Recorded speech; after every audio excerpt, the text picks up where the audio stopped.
What if you could have a career where the opportunities are as vast as our nation, where it's not about mission statements, but a shared mission? At U.S. Customs and Border Protection, we go beyond to protect more than borders. From ship to shore, air to ground, cities to local communities, CBP agents and officers are keeping people safe. Join U.S. Customs and Border Protection and go beyond for something far greater than yourself. Learn more at cbp.gov/careers. 400 years ago, a trio of tiny kingdoms were perched on some damp islands off the coast of Europe. Within 3 short centuries, these islands would become the centre of an empire which ruled a quarter of the globe and on which the sun never set. I'm Samuel Hume, a historian of the British Empire, and my podcast Pax Britannica follows the people and events that built that empire into a global superpower. Learn the history of the British Empire by listening to Pax Britannica everywhere you find your podcasts, or go to pod.link/pax. Hi, this is Scott. If you're a fan of the ancient world, please help us get the word out. Like us on Facebook, follow us on Twitter, and rate the series on iTunes. Thanks again for listening.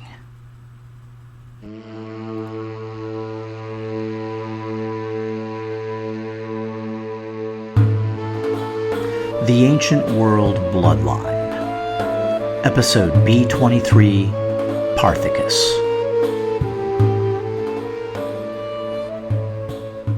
So far, the whole thing seemed deceptively easy. Like Alexander the Great, he'd taken Nisibis and Arbela, reduced the whole of Adiabene, and now stood before the walls of Babylon. And unlike the Macedonian, Trajan had yet to face any serious resistance. Mesopotamia dangled its prize of wealthy cities, booming trade, and boundless frontiers, all his for the taking. The seduction was ancient and immensely powerful. But like many before and after him, he learned that taking the land and holding it were 2 very different things. For some rulers, the massive earthquake that had leveled Antioch in early 115 AD might have been a troubling sign. Trajan, of course, had taken it in stride, escaping his collapsing room through a window and basing himself in the city's hippodrome during several days of aftershocks. There's no mention of a massive relief effort, and Trajan may have delegated such tasks to the Syrian governor. The emperor's eyes were fixed to the east and south, and it'd take more than an earthquake to distract him. In the spring, Trajan's forces were again on the move. Stripping wood from the forests around the captured city of Nisibis, Trajan had a large fleet constructed and hauled overland to the Tigris. Across the river, the Romans faced the warriors of Adiabene, proud successors to their Assyrian forebears and former allies of the Judean zealots. Still, the sight of a fleet of ships emerging from the desert must have been a bit unnerving. In the end, Roman numbers and firepower proved decisive, and the defenders were unable to hold the river crossing. Once the Romans had a foothold on the far side of the Tigris, they commenced a campaign to capture the eastern half of the kingdom. At the same time, Trajan took several legions south along the Euphrates to the city of Dura Europos. Dura had been built 4 centuries earlier by Seleucus I Nicator, founder of the Seleucid Empire. It had been sited midway between the major cities of Seleucia Pieria, Antioch's seaport, and Seleucia on the Tigris north of Babylon. Its name came from Dur, the old Semitic word for fortress, and Europos, after Seleucus' hometown. In addition to being an important river crossing, Dura stood at the intersection of a major road to Roman Syria and another along the Euphrates. Even after 2.5 centuries of Parthian rule, Dura's nobles took pride in their Macedonian heritage. Their fellow citizens were a mix of Macedonians, Parthians, Syrians, Arabs, Jews, and other local peoples, reflected in the languages of inscriptions and the temples to various gods. Well represented in both these respects were Dura's neighbors to the west, the Palmyrenes. And strap yourselves in, because yes, it's finally time to talk a bit about Palmyra. Like I mentioned a while back, the Palmyrenes were a confederation of 4 Arab tribes, the Komare, Batabul, Mazin, and Amlaki. Each tribe brought with it their own god, which had remained the 4 main deities throughout Palmyra's existence. The Palmyrenes entered the historical record via a conflict with, wait, are you sitting down? Mark Antony. Firming up his role as triumvir of the East, Antony attacked the Palmyrenes in 41 BC, hoping to plunder their wealth. In response, the Palmyrenes employed a novel defense, relocating themselves across the Euphrates until Antony got bored and went away. Like the early Emessenes, the Palmyrenes of the time were a nomadic tent-dwelling people, and their wealth and possessions remained portable. It wasn't until later, with the growth of trade, that the Palmyrenes adopted a permanent home. The location they chose was a palm tree oasis, midway between the Mediterranean and Euphrates and protected by surrounding deserts. The site was described by Pliny the Elder as having an outstanding location, a rich land, and pleasant springs. During the 1st century AD, the increasing wealth and power of both Parthia and Roman Syria led to a growth in regional trade. Not only were the Palmyrenes perfectly positioned to take advantage, but the Roman annexation of Emesa removed an aggressive local rival. At the same time, southern trade through Nabatea was steadily decreasing. Palmyra soon found itself the main regional player, a loose parallel to what the Phoenicians experienced during the rise of Neo-Assyria. Still, the Palmyrenes faced one major obstacle.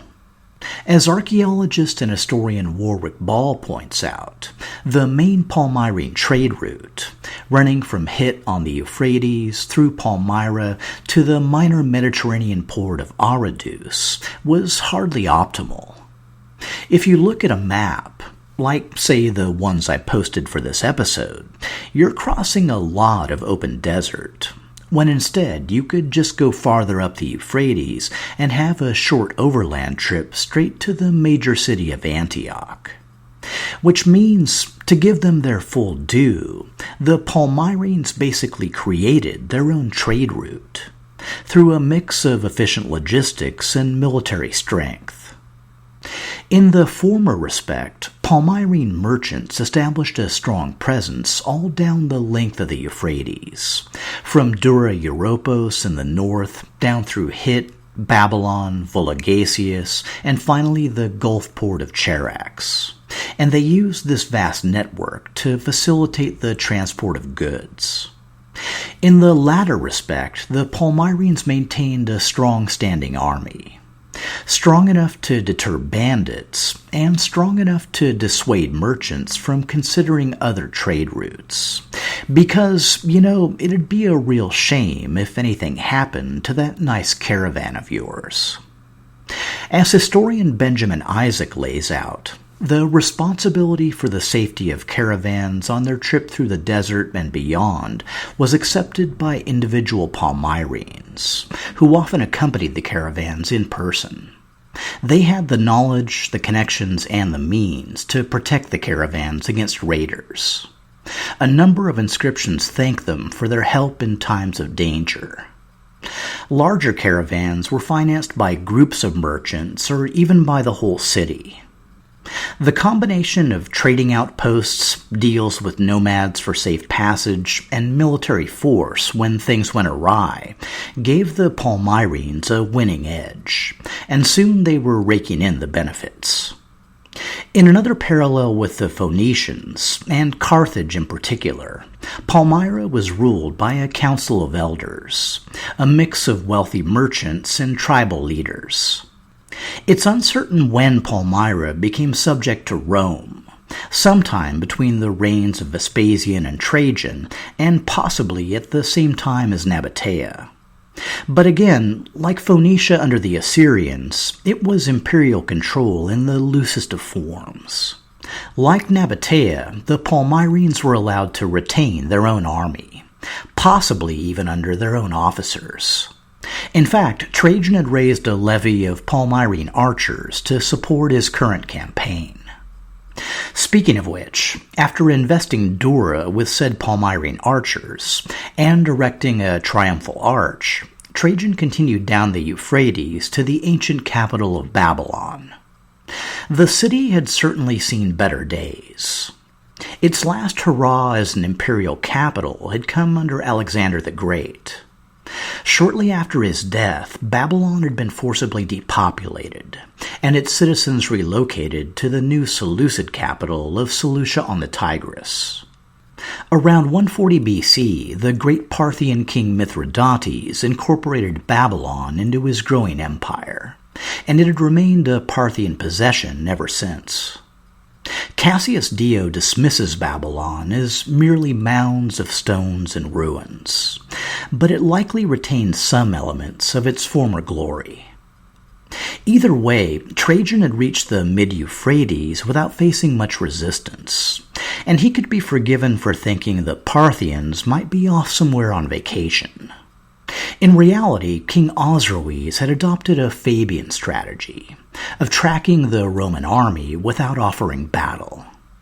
He was also still preoccupied with ongoing civil war in the east.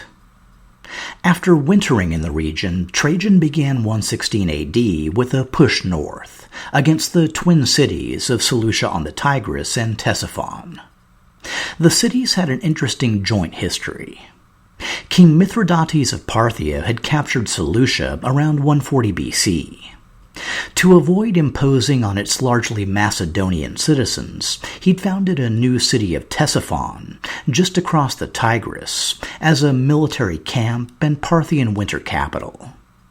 Over time, the two cities had melded together and absorbed neighboring villages to create a sizable metropolis.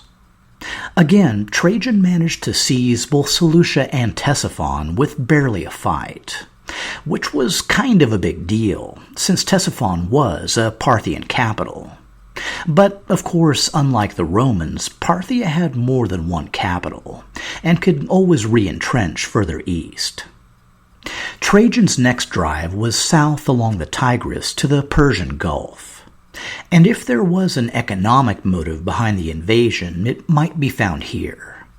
Because after Trajan's annexation of Nabatea, the Gulf city of Charax was the last major terminus of Indian trade still outside Roman control. But also keep in mind that Cassius Dio attributed Trajan's campaign to a simple quest for glory, and Trajan himself seemed motivated to follow in the footsteps of Alexander. Like Nisibis and Babylon, Charax also bore the mark of the Macedonian conqueror. Stumbling out of the vast and pitiless Gedrosian desert, a graveyard for thousands of his veterans, Alexander had founded his final Alexandria at a site on the Persian Gulf. The city was named Alexandria in Susiana for its proximity to the ancient Elamite capital of Susa. After its destruction by a flood, the city was rebuilt around 170 BC by a Seleucid governor named Hyspaosines.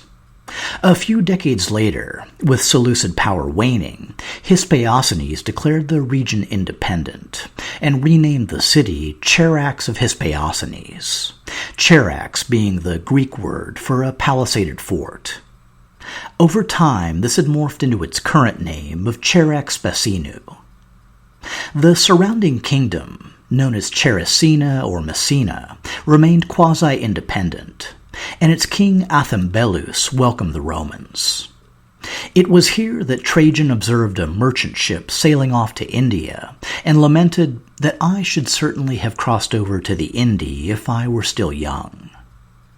But Trajan was a man of 63, and his passion for winning new territories was tempered by his responsibility for governing the empire. He may have also realized, like Alexander before him, that once you start conquering the Near East, there's no logical endpoint until you reach the Hindu Kush. It was an all-or-nothing game, and Trajan was getting too old for all-or-nothing games. But still, it was a remarkable achievement.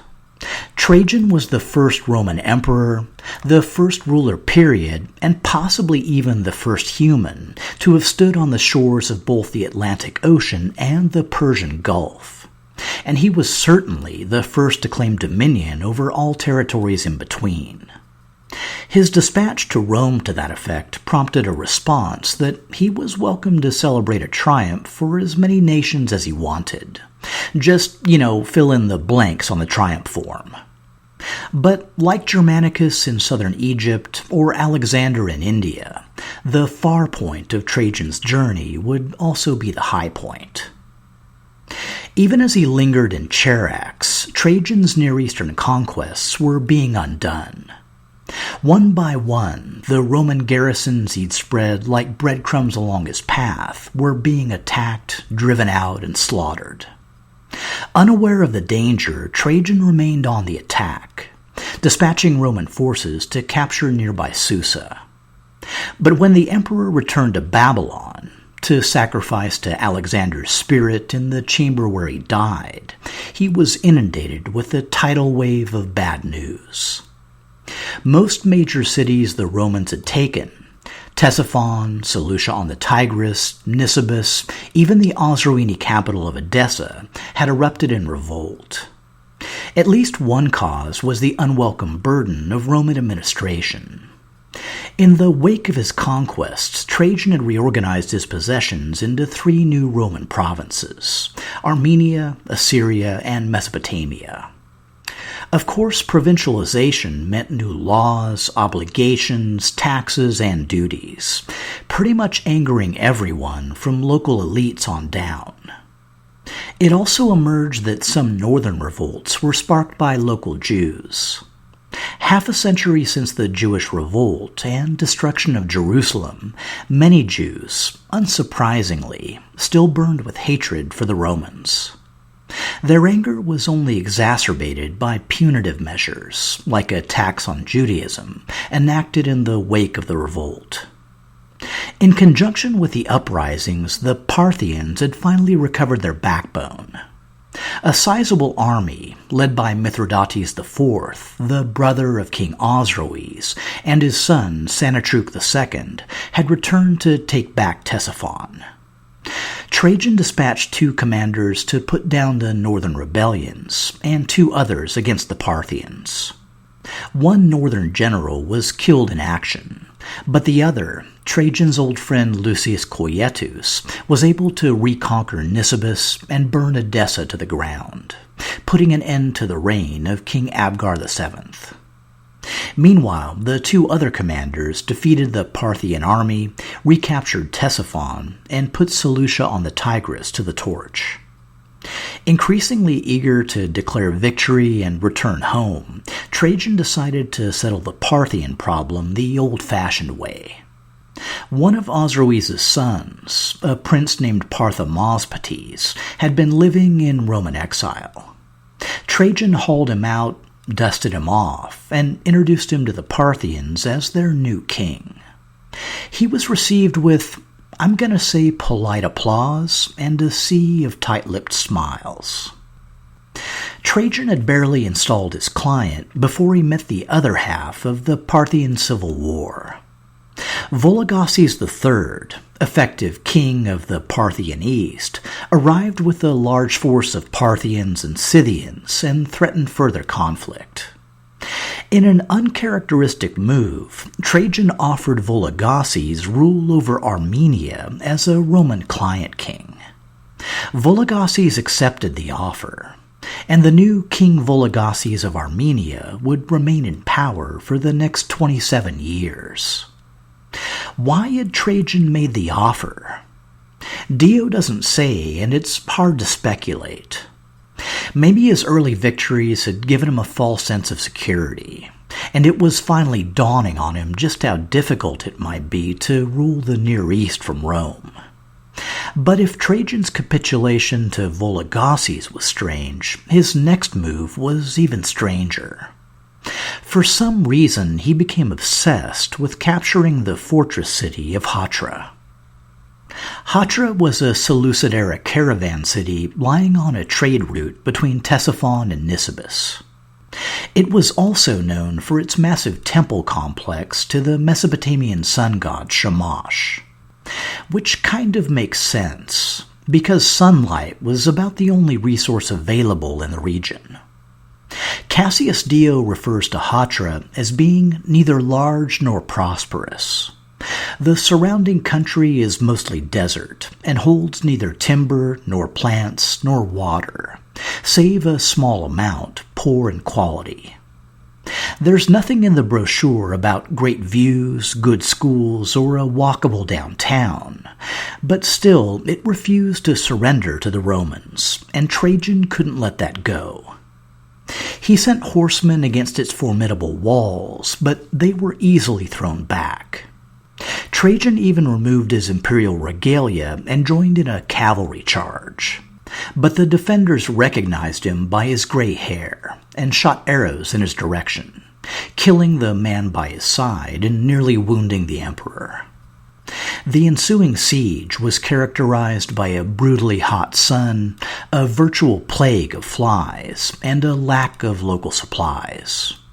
It was, in the end, an utter waste of effort, and by the time Trajan relented, his health was finally failing. And then, well, things got worse. Word reached the emperor that Jews across the east had taken advantage of Rome's distraction to rise up against local elites. The whole thing had started in Cyrenaica, just to the west of Egypt. A self-proclaimed Jewish king named Andreas had gathered a large group of followers and incited them to destroy temples and other symbols of Roman rule. He then set them to slaughter on a massive scale, effectively depopulating large swaths of the province. Andreas soon carried his revolt to Egypt, even as a second rebellion erupted on Cyprus under a local Jewish leader named Artemion. Upon hearing the news, Trajan dispatched his naval commander and praetorian prefect, Quintus Marcius Turbo, to sail to Egypt and put down the rebellion. Though it had taken nearly a full year, Marcius was successful in pacifying both Egypt and Cyrenaica. Meanwhile, another Roman army crushed the Cypriot revolt, and a subsequent law forbade any Jew from ever setting foot on the island. At the same time, the Jewish revolt had spread to Judea, under two brothers named Shemaiah and Ahiah from the city of Lydda. Trajan elevated Lucius Coietus to governor of Judea, and tasked him with restoring Roman control over the province. Coietus captured Lydda and crucified the Jewish leadership. In doing so, he both ended the string of Jewish revolts and gave the conflict its name, the Kittos War, with Kittos being a corruption of Coietus. Returning to Antioch, Trajan planned another campaign for the following year, to crush remaining resistance and firm up Roman control. But the emperor's body was already failing, and in the spring of 117 AD, he decided to sail for Rome. He only made it as far as Cilicia before dying of an illness.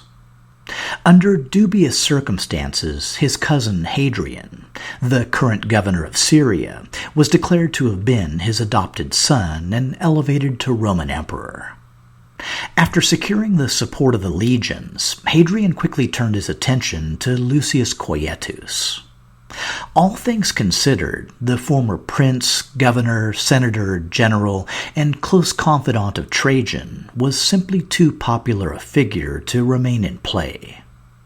In quick succession, the new emperor stripped Coietus of his Mauritanian bodyguards, then his governorship, and finally his life. In fact, Coietus was only the first victim of Hadrian's inaugural purge. In Parthia the same year, Osroes returned to Ctesiphon to depose his traitorous son and reclaim the Parthian throne. Parthamaspates fled back to the safety of Rome and was soon granted rule over the restored client kingdom of Osroene. Of all the eastern players, Vologases III probably came off best, now ruling Armenia as a Roman client along with the eastern half of Parthia. In 118 AD, as soon as it was politically expedient, Hadrian abandoned the eastern provinces recently won by Trajan. His reasons for doing so were likely sound. They were too far from Rome, too resistant to Roman domination, and, in short, the costs outweighed the benefits. Prizes taken for personal glory held little value in Hadrian's more rational empire. In the east, the Euphrates once again became the Roman frontier, and Hadrian turned his attention to affairs in the west. In 120 AD, Gaius Julius Fabius Sampsigirimus III Silas, high priest of Elagabal in the Syrian city of Emesa, died at the age of 47. Having followed the Roman advance and retreat, Silas likely died content that the whole affair was over. Roads used by armies could be returned to traders and pilgrims, allowing Syria and Emesa to reap the benefits of peace. If there had been any particular incident to have drawn Silas's attention, it was likely Trajan's failed assault on the city of Hatra. He may have found it unsurprising that the offense to Shamash had been followed by the emperor's death. Silas was succeeded as high priest by his eldest son Gaius Julius Longinus Sohaemus, known simply as Longinus. His two younger brothers, Julius Agrippa and Gaius Julius Sohaemus, had already left Emesa to seek their fortunes in the capital. Knowing their own family history, they likely had few illusions. Rome had elevated their ancestors to kings and queens, and even given one dominion over half the Roman world. But Rome had also brought their family betrayal, deposition, and death. The particular portion for this generation would only be revealed in time.